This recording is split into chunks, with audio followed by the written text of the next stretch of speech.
Mardi 2 décembre, un 106e élevage a fait l'objet d'un abattage total sur ordre de l'administration après confirmation d'un cas de dermatose nodulaire contagieuse sur une vache dans le Doubs. L'ensemble du troupeau était vacciné et immunisé. La réaction des forces de l'ordre face à la mobilisation pacifique d'environ 400 paysannes et paysans témoigne d'un point de bascule inacceptable. Pour justifier son action, le ministère de l'Agriculture tente désormais de communiquer sans preuve à l'appui sur des analyses post-mortem ayant permis la confirmation de 3 à 4 vaches, le chiffre diffère selon les sources préfectorales, positives à la DNC.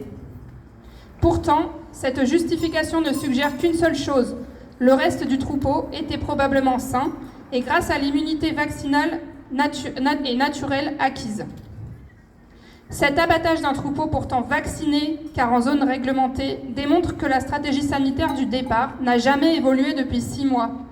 Comment annoncer maintenant une possible généralisation de la vaccination si le résultat est toujours le même, à savoir un abattage total de troupeaux à la moindre suspicion? Et que dire sur le fait que cette même ministre de l'Agriculture refuse depuis 6 mois la généralisation de la vaccination pour des raisons purement économiques? Elle ne s'est jamais réellement souciée de nos bêtes et des paysans et paysannes, mais raisonne comme une pure comptable. De façon intolérable, elle compare cette crise à celle de la fièvre afteuse ou de la brucellose, qui étaient des maladies dangereuses pour l'homme, ce qui n'est pas le cas de la dermatose nodulaire contagieuse.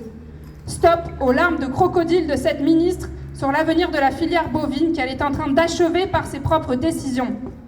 Nous dénonçons non seulement la stratégie sanitaire, mais également la façon dont l'État accable les éleveurs et les éleveuses sans jamais les écouter.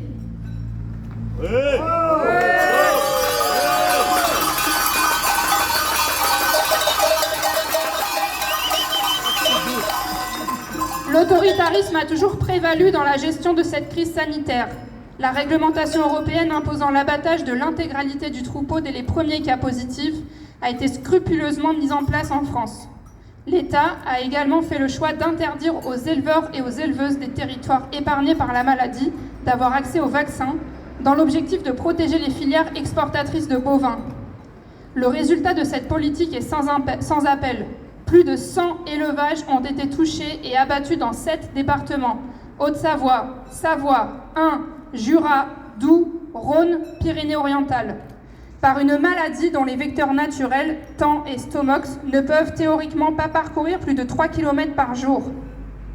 L'absence totale de contrôle de la maladie par l'État a été soulignée par la Commission européenne. Face aux menaces de mesures de rétorsion, la France a dû interdire toute exportation de bovins vivants pendant 2 semaines à l'automne. Après avoir abandonné les éleveurs et les éleveuses, l'État n'a même pas réussi à sauvegarder l'export. Or, un changement de stratégie est possible. D'abord, en agissant immédiatement auprès de l'Union européenne pour faire évoluer la catégorisation officielle de la maladie dans les règlements européens, afin de passer d'une logique d'abattage total à l'euthanasie ciblée des seuls animaux malades et en souffrance. Ensuite, en élargissant l'accès à la vaccination à l'ensemble du territoire français, départements d'outre-mer compris.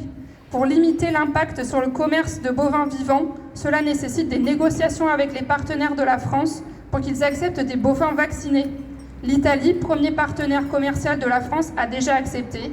Les négociations sont bien avancées avec l'Espagne, second partenaire.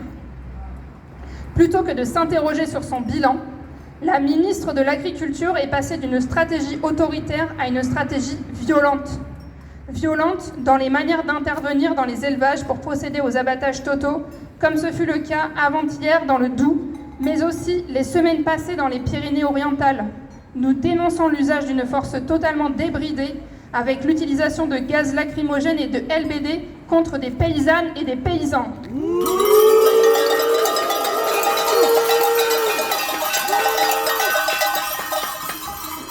Violente dans la culpabilisation des éleveurs et des éleveuses qui s'interrogent légitimement sur le bien fondé et l'humanité de ces mesures. Tous les discours sont à charge contre les éleveurs qui auraient soi-disant propagé la maladie en ne respectant pas les zones, sans jamais mentionner la responsabilité d'autres opérateurs de la filière qui n'ont pas été inquiétés dans leur travail. Violente, enfin, dans l'abandon des éleveurs et des éleveuses dont le lien qui les unit à leurs animaux a été totalement nié et qui se retrouvent durablement traumatisés. C'est une certitude, certains ne s'en relèveront pas. Enfin, nous interrogeons l'État sur la réelle prise en compte des dégâts sur les fermes. Début novembre, lors d'une réunion avec monsieur le préfet de l'Ardèche, aucune solution d'indemnisation n'était prévue pour aider les élevages ardéchois ayant été impactés par l'interdiction de circulation alors que leurs troupeaux se trouvaient en estive dans les Savoies. Nous dénonçons la violence de ces réunions lors desquelles, face à des éleveurs démunis, fatigués et choqués, l'absence de réponse du représentant de l'État est une preuve supplémentaire d'une gestion déshumanisée de cette stratégie sanitaire. Nous continuerons à nous mobiliser pour dénoncer cette stratégie mortifère que les éleveurs et les éleveuses ne comprennent pas et qui est en train de les achever. Nous dénonçons la politique et la communication de Madame la Ministre qui ne cesse de culpabiliser les éleveurs en expliquant que si la maladie continue à progresser sur le territoire, c'est de leur faute sans jamais remettre en question sa propre stratégie. Nous dénonçons les violences policières insupportables dans les fermes vis-à-vis des paysans et des animaux.